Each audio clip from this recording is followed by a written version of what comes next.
let's come to today's session, the secrets of learning a new skill. And joining me, I'm very pleased to introduce my friend Sara Atie to join today's session. How did I know Sara? It's actually very interesting because when I first came to Canada, actually back 20 years ago, I had a dream to sign up an MBA program. So actually, I did quite many like GMAT, all those kind of testing. Eventually, I locked two schools, Rotman and the Queen's University. I kind of only one step less, almost got the Queen's MBA. But for whatever reason, I didn't get eventually came to join that program. One is because I need money, I have to work, and it feels like not too much time on that. The other is some people told me their the MBA program is really difficult. Even you join, you probably it's hard for you to graduate. So kind of like you feels like you must be a smart person to can graduate from that program. But then when I knew Sara, one thing I heard from her story is she graduated from MBA program at Queen's University. Not only that, her average GPA is a 3.9 from that program. I thought it's the smartest people that can join that program. Now she becomes like to me as she's the smartest in the smartest. So GPA is like I think for 4 is like 100%, right? 3.9 is, I guess it's just your professor didn't want to give you the full score. That's probably the only reason. So with that said, she must know some secrets about learning, right? Learning some new things. And not only that, for people not know Sara is a global marketing manager at a very large global company. And so for typical like a marketing manager, you probably think what she knows is pretty much like a campaign, like a leads generation, brochure, events, all those kind of things, right? But in fact, I discovered Sara had quite many interesting areas that you can learn from there. She sits at the, I think, a technical, like a committee for the CIO council. And she also, her knowledge across the engineering, product management, strategy, and quite a lot of things. And each of them is a complex domain. So which also tells us she must know some secrets about learning all those new skills and also cross them and putting them together. So with that said, I really want to have Sara come to tonight's session to share what her way of learning. Maybe that will trigger some thoughts for you and help you to find out your way of learning. So with that said, let's pass the ball to Sara. Thank you, Bryan, for the introduction. You have a better introduction than my own introduction here. Can you all see my screen clearly? Yeah, we can see it. Yeah. Okay, so my name is Sara Atie. I'm a global marketing manager for an energy service company. I have 6 years of experience in the engineering sector between real estate, manufacturing, construction, and mechanical engineering. And I have 2 years in the financial services as well. I'm specialized in strategic management, marketing technology, product development, and digital enablement. Bryan has already mentioned a few things about me and my MBA, but over here, what's interesting, you can see some of the pictures I've put together. One of them has to do with the cyber risk and technology group, which is mainly Bryan's group. I started attending that last year. And also the technical committee at the CIO Strategy Council, and some of my interests, which includes like outdoor activities, photography, and it just shows like some of my creative side with respect to art and culture and so on. Okay. So today I'm gonna share like a real story, starting with a real story, and then focusing more about like the secrets of learning a new skill. And I just picked one of the projects that I've done in the past, and it was successfully launched. That was between 2016 and 2017. Mainly, my mission there was to showcase an automation equipment in the energy service in the energy services. And as as you can see here, there's like the equipment and the control panel, and how does that equipment, like, how do we need to apply it on a real project? How can we acquire data? How can we track it? And how can we provide the end user, like the project manager, some scope and understanding and real-time insights into what's happening in the field, depending on where they're located. So you can see here the little cloud as well. So for me to understand how does that equipment work, I'm a person, like I come from a business background, and it was like sort of a challenge to basically work and interact with a group of engineers and trying to understand how this whole equipment can deliver certain advantages to the performance, productivity, and consistency of the project.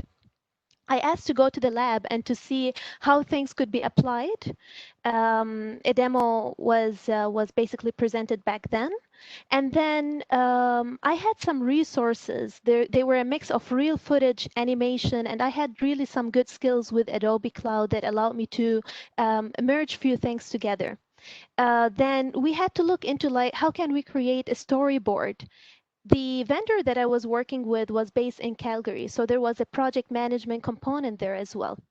So a few meetings with respect to like the scope of the project, what needs to be delivered, the time frame, and as well as some of the negotiations that negotiations that took place mainly with the vendor to make sure we have the right quality at the right time with the right price, just to meet our deadline given the constraints, resources, and everything that we have there. As you know, with video editing, there are the most important thing is the genre. In this case, it was technology, equipment, application. You need to make sure that the transitions from one scene to the other is smooth, especially when you're merging real footage and animation together. The time of the video is very important. The duration of the video would determine the music and the voiceover. So these things are all components of video production. We had to render the file. I had to basically present it to the team to obtain their feedback and just try to see what makes sense, what can we add, what can we eliminate, what can we change until the final production was there. And the project was successfully launched back in 2017 through our digital platforms and at global conferences as well. So based on that story, I just provided here sort of a framework on the secrets of learning a new skill. Number one, plan what to achieve and look up for new market-driven skills. In this case, it was like we're trying to achieve a project and showcase sort of an automation and technology with the objective of like introducing that to project managers. Number two, understand your strengths. Different people have different strengths, and you name it, but mainly I can relate to this project with creativity, presentation, and some planning as well, and organization. Acquiring a new skill requires accelerated learning. You can only accelerate your learning by using your key strengths that would allow you to basically achieve things on time given the constraints that you have and the resources that you haven't had. Number four, put it into action by applying the new skill for a project or a problem-solving model. Okay? Number five, practice by effectively communicating the solution. For example, I had the first rendering, I had to meet with the group, and I had to discuss and see what makes sense and what doesn't make sense, etc. And based on that, we can also like apply, and the final rendering of the file would only determine how did this skill positively impact the workflow, the outcome, and of course me as a person, as I'm trying to learn, acquire a new skill, and also perfect in few things. So the final slide here, it's basically a summary slide just to make it very short and sweet. Like the key to success, number one, we need to learn. Like learning comes with a purpose, like having a sense of clarity, understanding the objective, the added value, finding the best approach. Use your strengths to basically determine what is the best approach out there. Some people like to work more efficient. Some of them like to use their resources, their networks. Other people would like to basically think differently, use their creative side. So there are different approaches when you come to articulate a certain project and try to acquire a new skill. Applying and sharing. Basically, the best way of learning a new skill is when you share and when you do it. So you apply it and then you share it with a group of people, and this is where you basically understand what makes sense the most to you, and what can you improve on. And finally, gathering feedback as soon as possible. Gathering feedback could be like online, like we're doing right now, for example, over a presentation, you're going to provide me with some feedback. Another way of acquiring or gathering feedback could be like through surveys or through one-on-one meeting, etc. But try to gather it as soon as possible so that you can basically decide, have some decision-making skills here, decide what makes sense, try to change and try to apply and adapt. This way, you just make sure that you're always looking for continuous improvement. All right, very good. So, what Sarah asked me, how long is the presentation? I said it's not a presentation per se. It's really is just to tell your own story. Then I believe a lot of things is not inside just a formal presentation, really is through the dialogue, through the conversation, through the interactive sessions, so we can have a more insights to get from there, right? So for people online, so this is a very short like a presentation, but there's a lot of goodies there. So we want to dig more from there. So right, so that Sarah is there. So it's your turn to also ask questions. So feel free to send any questions or the interesting things you want to learn and or know. So in the chat function or the Q&A function. So I will kick the ball rolling, right? So to let it start. All right. So actually, Sarah, you can let me take that presenter mode back so we can see each other. Okay. All right. Cool. Very cool. Give me a quick second. Let me adjust my screen to see everybody. So it's an online part. It's interesting to get the people there. Okay, cool. All right. So Sarah shared quite a lot of interesting things there. I have actually one quick question for Sarah. So sounds like you learn a lot of things. Ask you one question. Do you like learning? Honestly, Yes, do of you like course. learning? Yes, of course. So that's one of my driving forces. Yeah. So yeah, so you need I like there are different driving source. Some people find it as growth. Some people can find it as a sense of belonging and connection. So for me, the only way to grow is basically to learn something new. Okay. Yeah. So yeah, I always like admire people, right? So to put a lot of times and things to like energy for learning, because learning is not easy, right? So although like everybody, every company asks like continuous learning, quick learner, all those things, but learning itself, I guess learning itself is not fun. The fun part is after you learn that things,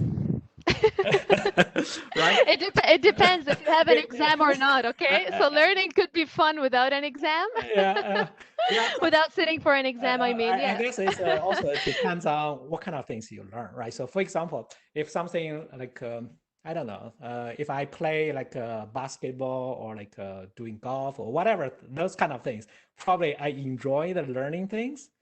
But honest with you, at least for me, even though I'm in the technology field, but when I learn a new language, like from Java, from Python to any other, or AI, uh, the journey, I mean, for the learning itself, it's a kind of a painful because those are the things you don't know, right? So it's not you have to sit in front of a computer, read a book, practice. So for myself, learning is not something I enjoy most, but I enjoy the things after learning.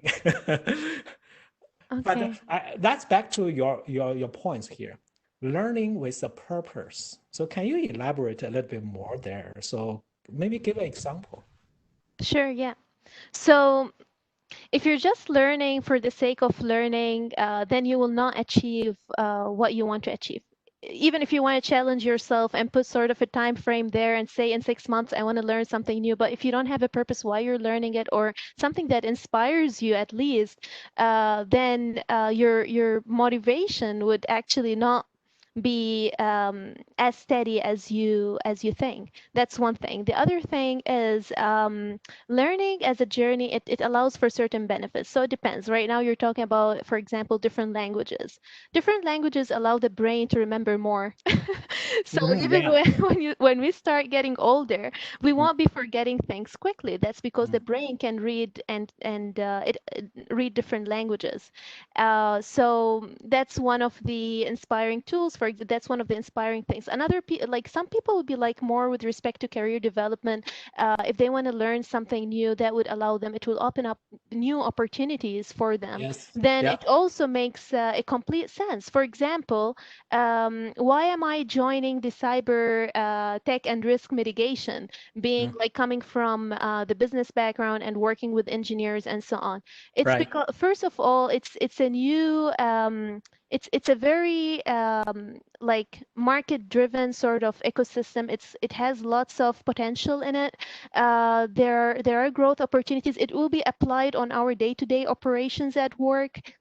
So instead of us being like reactive, I wanted to be a little bit more proactive, be Mhm. engaged and learn. So that's a purpose.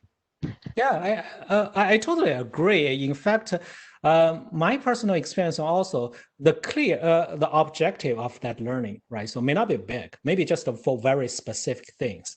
So, for example, like when I was a developer, if I want to fix a bug, right? Mm, So or improve a little bit of features, but I didn't know at that time some like a language or whatever tricks. So I went not too many online at that time, but anyway, so as research. Then with that clear purpose, when I reflect, I actually quite learned a lot and proactively doing the research on the things, right? So you mentioned like, so if you want to get a job or if you want to like master a new skill or you think some skills are really important for your current like a position or help you to move to the next step, it will trigger a lot of your like magic things. You will all of a sudden yeah. learn more, right? Proactively rather than uh, I haven't been in the school for a long time. Rather than in the classroom, I Mm, pretty much learned passively. Whatever the professor said, I took it for the purpose. Okay, pass the exam. okay. I don't think I was a very good student in that essence. Yeah. Well, yeah, like there are different programs out there. So for the MBA, you apply a lot. You apply quite a bit. You don't need to basically memorize things and sit for an exam. It's basically, I went for the accelerated program because I'm Mhm. already a business graduate. So I Right. didn't sit for the introductory courses where I had to basically understand more strategy. I've always liked to be in the strategy domain. Mm. But the thing that opened my mind and allowed me to discover new things was like strategy could be applied into any sort of field, could be applied Right. into marketing, management, digital business transformation, Yeah. accounting, finance. So into all of these different, like you can apply it and then real business cases or having more of like an establishment in my hand to be able to sort of like influence apply new things and work with them on day to day. That all allow me to learn just by applying and by doing. Yeah. Excellent. And I noticed that there's one word you use called strategy, right? So of course, Mm, MBA will have talk a lot about strategy, strategic thinking. But let's apply to a small area, just your learning strategy, right? So you have a corporate strategy, finance strategy, business strategy. But so since we are talking about learning, so how do you form a learning strategy, right? So I guess that's also very personal, right? So the mm, strategy, your strategy probably different than my strategy. Uh, the reason I'm asking also back to here, so someone asked a question, I think it's Martin's or like, so he mentioned that right nowadays we have so many things to learn, right? So for example, just a program language, there's here, there, Python, Java, .NET, all those things, right? So how there are so many things to learn, right? So mm. and how do you kind of form a strategy you're not so overwhelmed, but also find the things most important to you. But in the meantime, you don't want to lose any opportunities, right? So kind of like you have to balance some quite many factors. So what do you view about the learning strategy here? Okay. Yeah, that's why I said we need to have a bit of like clarity at the beginning. Otherwise, it's going to be overwhelming and you're going to lose focus. And the last thing you want to do is to lose focus. Yeah. Okay. We're in a very fast-moving environment. It's a fast Yeah. pace out there. There are new languages introduced. There are changes in the industry, but that Yeah. doesn't mean that everybody should be doing everything. And one of the best strategies would be here is like do not fit things to work. You have Okay. certain strengths, you have a certain area. You need to understand what can you add there to the market, or what Okay. can you add there to the community you're serving, or to the workplace, or to yourself. Mhm. What can you do that would differentiate and, as you said, like create that sort of competitive edge, for example. If you Okay. want to go out there and do everything and anything, you'll end up doing nothing. Right. Right. But if That's you the truth. but if you have sort of like a clarity and you understand what can you add out there and what are some of the things that you could experiment, and you would be like, oh, this works really good for me. I can learn it and I can even take it to the next level. I can Okay. apply it in one, two, and three. Then Right. then that would inspire you. You'll be self-motivated to basically understand, learn more, and get into a new journey. Okay. So yeah, the best way would be like go to in the past we in the past like few months ago we used to go to seminars. And In now person, you yeah, in person. Yeah, so for example, the last seminar I went to was the IBM Innovation like Hub. That was a huge one. It provided like different sections, one Yeah. for AI, one for Journey to Cloud, and one for Right. Right. cybersecurity. So I went there. I started interacting with some industry players, and I tried some of the tools that were available, and I was like, okay, wow, this inspires me more than that, for example. Mm. Or if Yeah. I apply this and integrate it to let's say financial services, that makes more sense to me than applying it to a production facility, for example. So you need to see and experiment things and then try to learn. Yeah. Okay. Yeah, so the keywords here is a clarity. So you need to understand your objective. I guess the clarity is two sides, right? So one is you need to know what do you try to achieve. So that's an objective. But on the other side, you also mentioned a very important area. So you need to know yourself. Mhm. Where do you start, right? So oftentimes the strategy, the starting point, people ask, okay, where should I start? For example, a lot of people ask, okay, where should I start? Seems like cybersecurity is hot. Where should I start a career in cybersecurity? It could be machine learning or AI is hot. How do I start a career in AI or blockchain or whatever? That's the thing. But where to start? In fact, to me, my usually just answer that starts with yourself. Start with think, what do you have already, right? So what kind of things you feel interested, what kind of strengths you have. Sounds like you have to do a lot of soul searching, kind of figure out who you are, where you're from, what do you want to go, like kind of filling the gaps, right? So Well, that's interesting. There are lots of like IQ and EQ, sort of yeah. like whether it's the intellectual part or the emotional part. People with high EQ, for example, would lead like groups of people, and Mm. people with high IQ would be like more perfecting at certain thing and just like doing one thing at a time. So yeah, by understanding your core strengths and your personality and your character, you can only find the best strategy. And also you need to put sort of a timeline. Am I doing this just because the market is hot, so tomorrow if the market Yeah. changes I'll be changing, for Right. example? Or am I doing something that has more of a career journey and development side of it? So That's yeah. very, very interesting because you mentioned the timeline, right? So a lot of people, of course, you continuous learning, you need to learn, like means you need to always learn, right? Mm, But when you come to specific task or the skills, you have to probably put a timeline. Let's say for the next 1 month, I focus on learning cloud, right? So whatever skills there, you cannot drag that too long. So you cannot say, okay, I will learn something. I take the whole year to learn something. Yeah, unless you dedicate to that. But oftentimes, what I observe is if you put that time too long, it just give you the excuse to for the procrastination, mm, right? So kind of like, okay, I have 1 year to learn this one, and today I only spend one, like maybe an hour. and tomorrow I feel tired or maybe work is too heavy, I do nothing. So it's like a drag. But I observe the most effective way when you're putting them, one of the way is you have to give you a deadline, right? So to do this. So for example, if I want to get a certification, I probably want to take, say, 2 months to get that, right? So that's actually my personal experience. I recall when I got my CISSP, so Certified Information Security Professional, that certification, that was not an easy certification to get, especially if you're not started as a cybersecurity like a professional, right? So if you're from other practice or domain, to try to get that certification is not that easy. So I recall at that time when I get that certification, really because number one, our company need a CISSP professional, right? So because to satisfy certain rules, things, you have to get that. Number two is I don't have too much time during that time. So I can only give me maximum 3 months to finish that. And it turned out I got that certification, including from day one learning to get the certification, I finished with that within 2 months. Mm-hmm.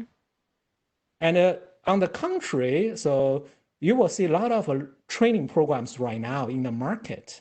For example, in CISP, they probably take you half a year or even a year to get that certification. But sometimes you will ask, do you really need that long period of time to get that certification? So that's kind of interesting things. I don't know for people online, what do you think? So let me check what kind of things here. Okay, so there's people, FOs, I think, Sarah, what's the best approach to learning a new skill that is mostly vendor-driven or delivered with limited or no materials or other? Okay, so vendor solutions, no material. How do I'm That's a trying to hard read question. Yeah. Can I read the questions from the Yeah, sure. Q&A? Can you see that? I think in the chat function. So that's Is it in the chat function? Okay, let me yeah. So check if it. you open the chat, Oh, I don't see it. okay. So That's fine. You can just read it. so what is the best approach to learn a new skill? Okay, that's a new skill, but that skill is pretty much a vendor driven, which means probably like only like for example, maybe some vendor that's a specific tool or like a technology. So for Okay. example, in my case, I can say, okay, SAP at that time. So because a lot of people know general Java, .NET, all those things, but not Yeah. many people know SAP, right? So that could be a vendor driven. And you have a limited resource to use. It's not like a common, you can find the resource or learning materials like online, right? So probably only restricted to that vendors like a limited time. So what would be the best approach? So within that, two constraints. One is like a very niche product. Another is, okay, you don't have too many resources to read. So how do you, what's So the suggestion? is it like a product that comes with a manual that you need to go through It could and be manual, but it could be very limited, right? So maybe the vendor dump you whatever manual, like but not too much explanation. And you probably need to figure out a lot of questions inside of that menu. okay. Yeah. So basically you're given sort of an application or a software that you need to It could. Yeah, it could. acquire and you don't have the Right. you don't have the resources to get started. Is that what you're Yeah. saying? Something like when I was in the development field, right? So oftentimes we got a third party, like a component, or could be a Okay. module, or could be a plugin. But there's no source code, right? So it's only they're like a black box. And Okay. depends on the vendors. If they are not like a big vendors like IBM, Microsoft, they probably don't have too many like a detailed technical document. Okay. So just figure it out by yourself. So it's like a black box. How do And you? you're already committed to that program? Like can't you Yeah, go I like guess so. Otherwise, based on so the you have cost? to overcome that challenge, right? So So one of the things, for example, I did when I was choosing different programs, I asked for the index and the syllabus and everything just to see like what does it cover and how much material is provided and what makes sense to me before committing. So there is a decision-making aspect here, and this is like why we say learn with a purpose or like have some Right. sort of clarity. So if Yeah. that service provider is not providing you with like the tools that you need to at least start, and then you can't look up for things online given the different language or the specifications of what you're basically committing yourself to. Let's say worst case scenario, you committed to learning certain thing, you paid your money, and you don't have the resources and so on. Try to use some of your network people who are already Very nice. Yeah. people who already took that or Right. achieved that sort of certification if it's a certification, and try to ask for more resources. That's one way. Another way, try to contact the service provider and ask Push for them. more. Yeah. Yeah. Yeah. You kind of do them a favor, right? So the Yeah. customer says, I don't have these things, to push them to now they have a reason, the purpose to develop that materials. But Yeah. I like the one you mentioned, the networking, because one way you can figure it out by yourself for Yes. anything like this. But oftentimes, if you can find someone already experienced that, or at least something closer to that problem, you can leverage a lot of their advice and Yeah. insights, save you a huge time and effort. Yeah, there are groups that people can join if you don't want to connect to one person at a time. You can join a community, online community for a certain, let's say, Right. field, and you can raise your question. And I see that very helpful, mainly in the tech world. So people will be providing a lot, and then you can, yeah, you can take it from there if your resources are limited. And this is a way of like building some of your, yeah. But of course, you cannot just in last minute to say, okay, I want to see who in my network can have an answer for this. But then you check your network, there's nobody in your network. So it kind of like from the day one, you need to build You your need to network. determine. Yeah, that's a decision that you're committing to. You're committing to Right. learning something new. You need to understand why you're doing it, and is this really good for me, and does it Right. satisfy, for example, you need to ask the right questions before putting all your energy. That's one thing. The other thing, if nobody at your net, I'm just going with the worst case scenario here. If no one like is there to provide you with the support, there are community groups out there for certain specialty or certain fields where you can join the group, be a member, and ask or raise certain questions and ask for support. But Yeah. the timing is very important, so you will have to do more effort early on in the process. Yeah. So one thing I kind of regret in early my career path was of course, time is different, the environment is different, the technology, we didn't have so many online stuff at that time. But if I knew it, I would start to build my network even when I was in the university.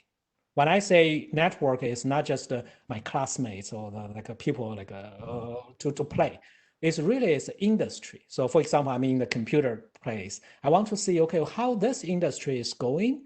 So I'd like to build my relationship or network even when I was in the university, right? So that will serve me long run and help me to guide me for different career path instead of I figured it out later, but already several years passed, Mhm.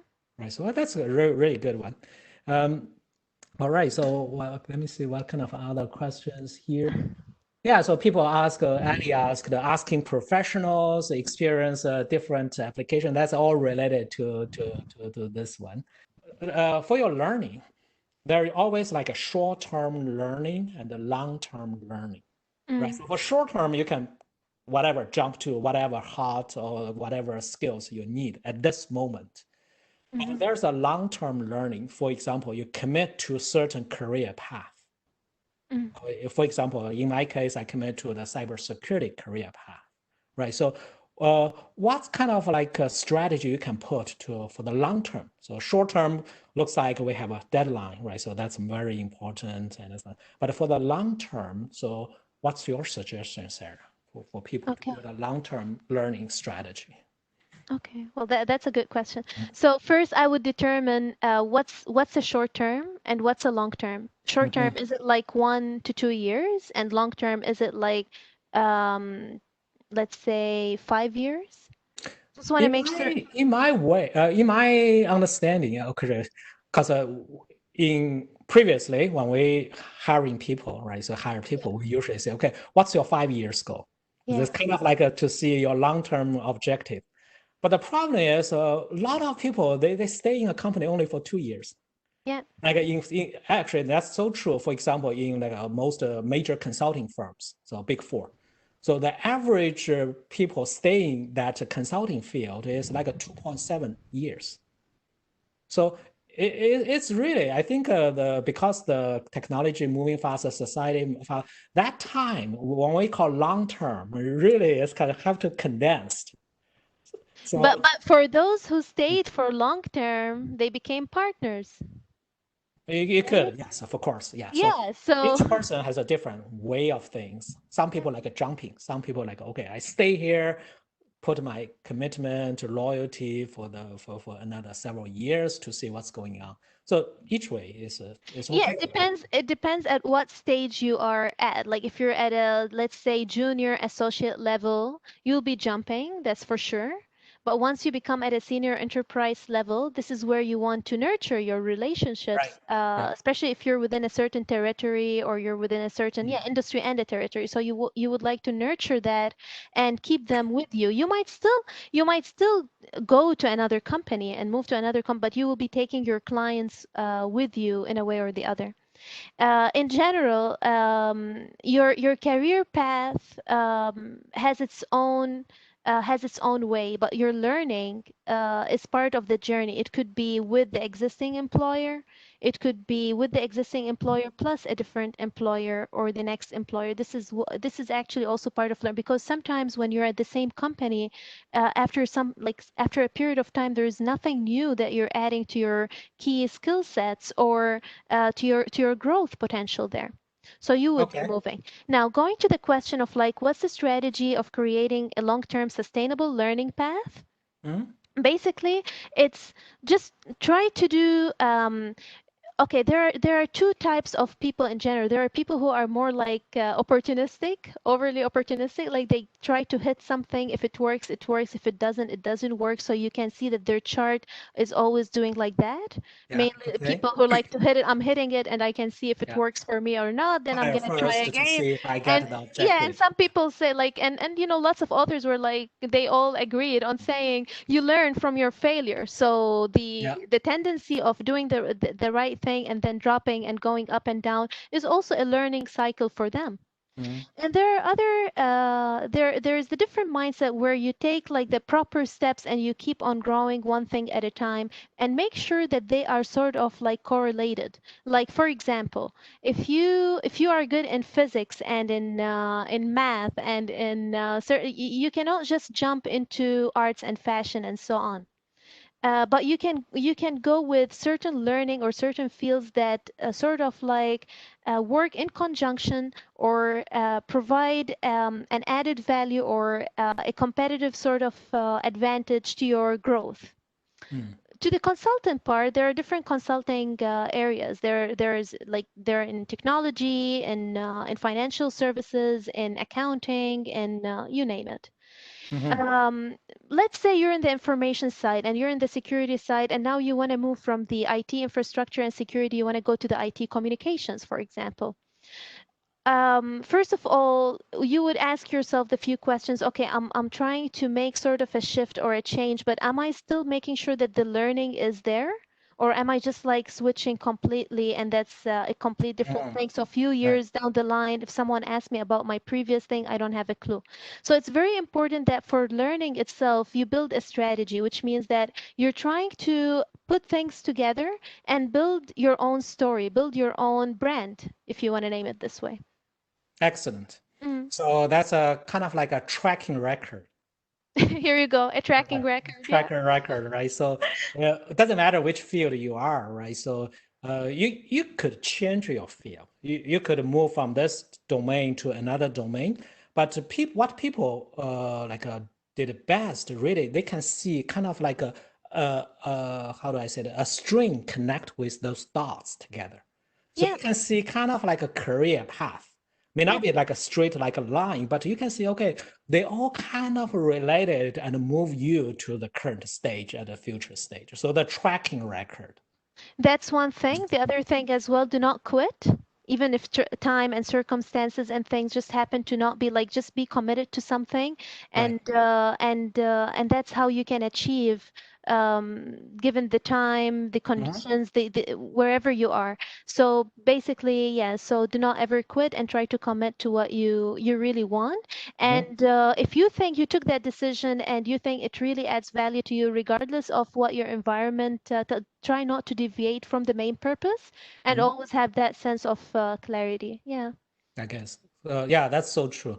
Because the things never change. It's kind of like your core, right? So the things you want to achieve, although this core also is in kind of in the development process. It's not like just never change, but you kind of have the core. Pretty much, you know what you want to do. But then there are certain things around that you can be a little bit more flexible, right? So rather than this route, I can do the other route as long as it's contribute to my core, right? Okay. So also based on the context, right? So because if you, let's say a lot of immigrants here, right? So I'm also my immigrant. So when you have this environment change, right? So all of a sudden you're coming to the new environment, you have to adapt. So it's not like I like to do this or I don't like to do this. It's sometimes you have to do whatever it takes, Yeah. but that will serve you the long run. You want eventually you want to go to that route, but you may take some like different path. So that's pretty much cover the sustainable like a long-term path. You need to know what kind of things you want to get, and you have to be flexible to certain things. So that's a strategy side, right? So Mm. then back to some tricks, or I call it techniques, or like tips, or whatever you call Mm-hmm. it. In your presentation, you mentioned you want to get a feedback as soon as possible, right? So feels like learning is not just yourself learning.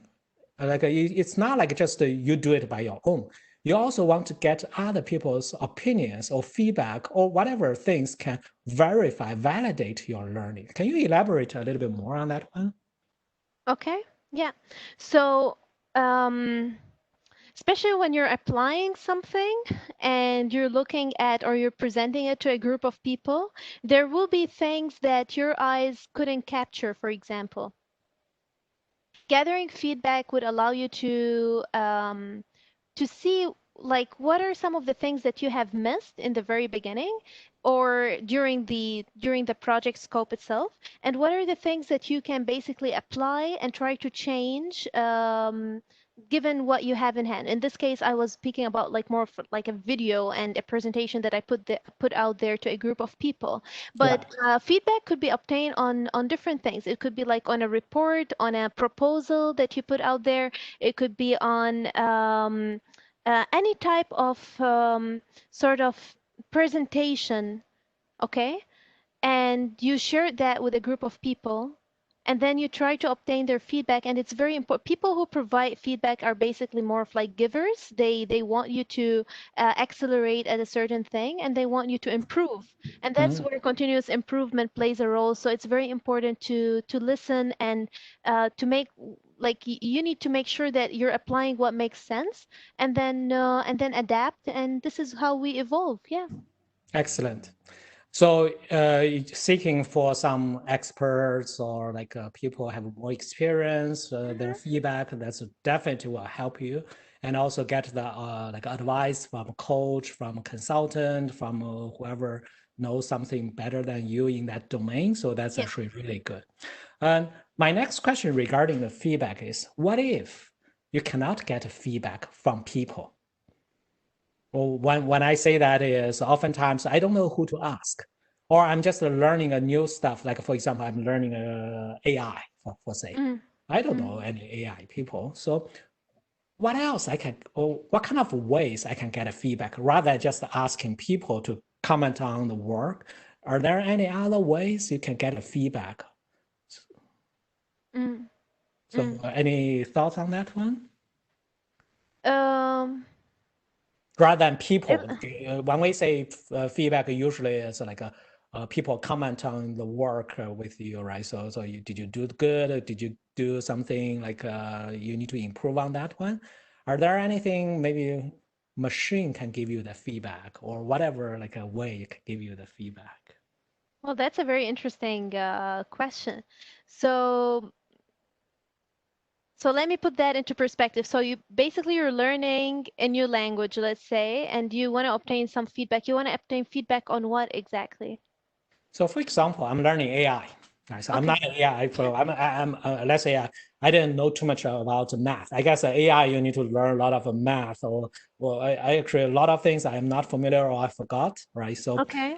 it put me a little bit hard position to AI, right? So how do I know when I apply this one, is that am I good or am I good enough or I still have a lot of things to do?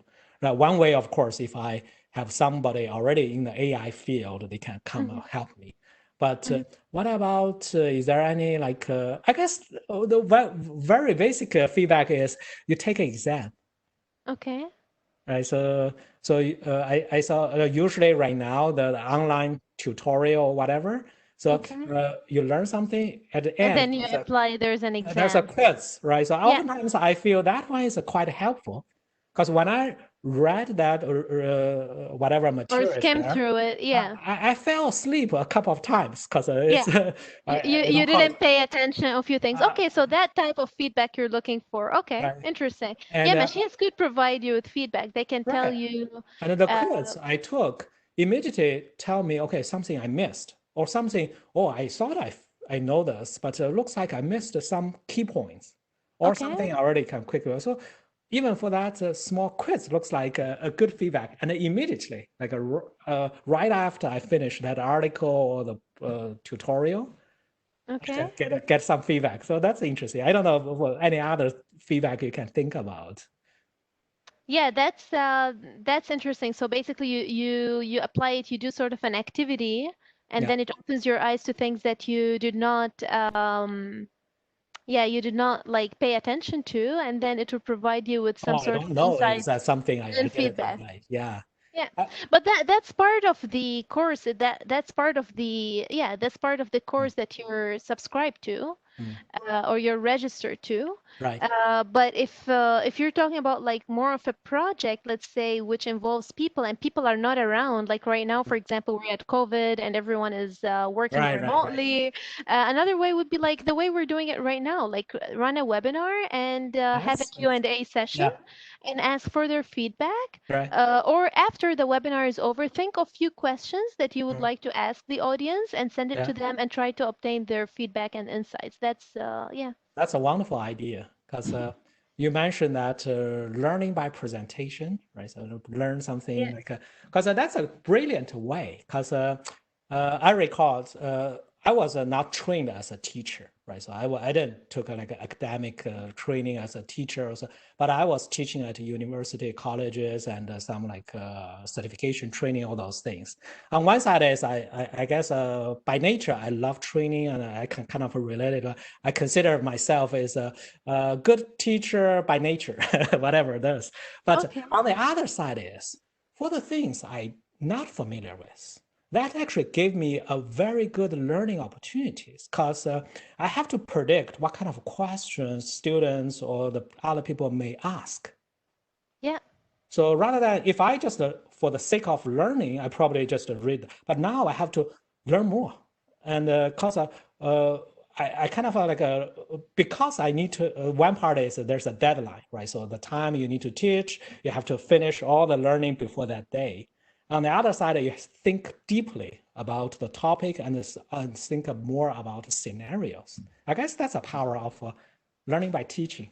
Yeah. Well, learning by teaching is important because you try to simplify complex things. Right. Depending Oh, okay, depending that's great. to Yeah, that's great insights. Yeah. yeah, depending to whom, like the only way you make sure that you understand something if you're able to explain it in simple words. Right. It's excellent. When you Yeah. can't explain it in simple words, then this means like you're still trying to understand, you're still trying to figure it out. Excellent. Because there's a words on the textbook, right? Yeah. So if you just read it out, it's boring or like oh, that's too plain. But if you can also, oftentimes they are using big words, all the like a long sentence.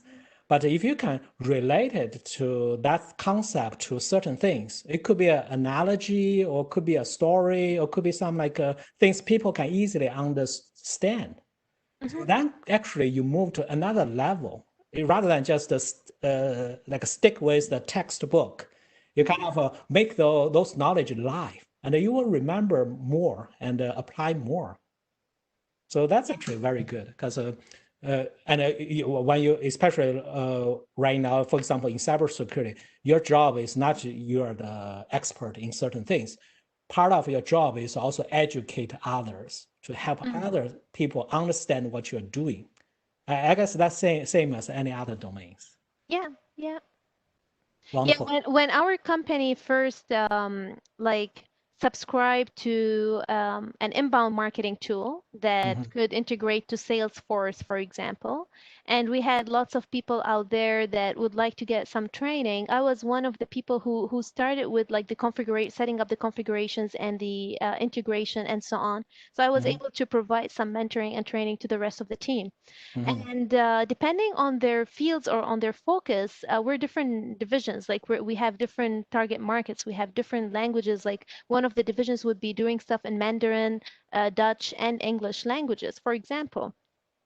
So we had to basically try to categorize, classify, and make sure that we are providing sort of a solution, communicating something, but towards people who would understand. So it's very important to understand your target Uh-huh. audience. If you're teaching to a classroom, then your target audience would be the students. If you're doing sort of an activity to your colleague, for example, you're providing them with a mentoring activity, then you want to understand why are they doing that and who are they targeting. So it's Mhm. basically the ability to wear different hats, the ability to read, understand, and apply, the ability to communicate and try, the trial error phase and the testing. You need Yeah. to be a bit patient too, Mm. because with learning, you're only trying to provide like learning and teach by teaching. I mean, you're also trying to make someone um, benefit from what you're basically doing out there. It's not like just you acquiring that skill, but someone is also benefiting from it for sure. Right. Exactly. Because Yeah. that's so true though. The knowledge, because a lot of industry guru, expert, it's really hard. And some of them can do, of course, but most of the time they cannot be a good teacher. You know Yeah. what? Really, because they know all the things. They know things inside out. They take for granted for those like very hard like vocabulary or terms. They use it every day. So it's Okay. like a by second nature. So when they speak, it's kind of all those terms like pop up, right? So and then they assume other people should already know this. It's more like okay, their 10 years experience. They think everybody has another like at least The 5 years, buzzwords, right? So the buzzwords. yeah, Yeah. it's not on the same page, and it's not a pop up. Of course, they have a lot of experience, but it's hard for them. Kind of like a it's just like you talk to a kid, right? So you have the kids, right? So you want to talk to them. The best way to talk to them is so you have to kind of sit down a little bit at the same level, look at them. You cannot speak to them from top down. So otherwise, you kind of like cannot communicate to them very well. So Hmm. that's what I experienced from teaching part. Oftentimes, you have to kind of think about a learner perspective. So what's the best way to help them to learn? Which also help you to understand the concept more, because you have to enforce you to explain the complex things in the simple language. Yeah. Yeah, which actually you remember more. So that's a way we will have more on top of that. Um, yeah, so we actually already reached to the time limit of 8 o'clock. So before we go, Sarah, what's your kind of a before? Usually we ask our speakers, what's your last kind of a recommendation or departure tip to the audience? So from today, we actually talk about a lot of things. We talk about Yeah. strategy, we talk about the different process, we talk about how to learn, what's the short term and the long term. So if you can provide just one, you think the best advice to the people, what do you pick? Um, there are a few things that I would basically emphasize on, or I could advise on. Yeah. Different people have different ways, and they do have different driving forces or different objectives. That's all fine, but Mm, in order for you to basically acquire something new, there are sort of steps that could apply into any sort of field. In addition, you can add your own set of, let's say, understanding tips or whatever you think that would think about it as a recipe, for example. You take the recipe, you know it works 100% no matter what you're gonna, but you want to add something from your own because you think that it makes better sense for yourself. So mm, self-growth, self-motivation, try to be inspired by something, follow what you think is right, and do mm, it for a certain purpose. mm, That will allow you basically to grow and to benefit from that growth opportunity. This is how opportunities are created, by having like doing the thing at the right time and meeting people at the right. So opportunities would come, but you need to be ready, and your readiness level is all based on what you do. So try to basically just work on your skill sets and put a framework out there and just apply what you think works for you the best. excellent. Okay. Well, No, but thank you for the great opportunity. so we will have Sarah come back more. I know today's session is quite short, especially if we have an in-person session, we will have a more kind of like a Yeah. dialogue. We will see your audience face. We can have a more kind of an in-person touch on that part. But we will ask Sarah to join more for people ask the mentor about coaching, about all those things. We will get Sarah participate more because we know, at least I know, Sarah has a lot of things to offer, right? So there's a huge experience and different things. Yeah, so they must be have more things when you can get a GPA like a 3.9. I only get a 3.89 in my master degree, but you beat me Okay. for a point 0.1. No, Point zero that's zero okay. zero 0.1. Believe me, I had to use all my strength points to get there. Yeah. So focus on that, and you know what? Our brains are made like they're machines. If you focus on one thing and you want to achieve it, you're gonna achieve it. You'll Yeah. find a way. Yeah. Okay, excellent. Again, thank you very much, Sarah, to join today's session. I would ask everybody to give Sarah a virtual applause. Right? So thank you, Thank you Sarah. all. Yeah.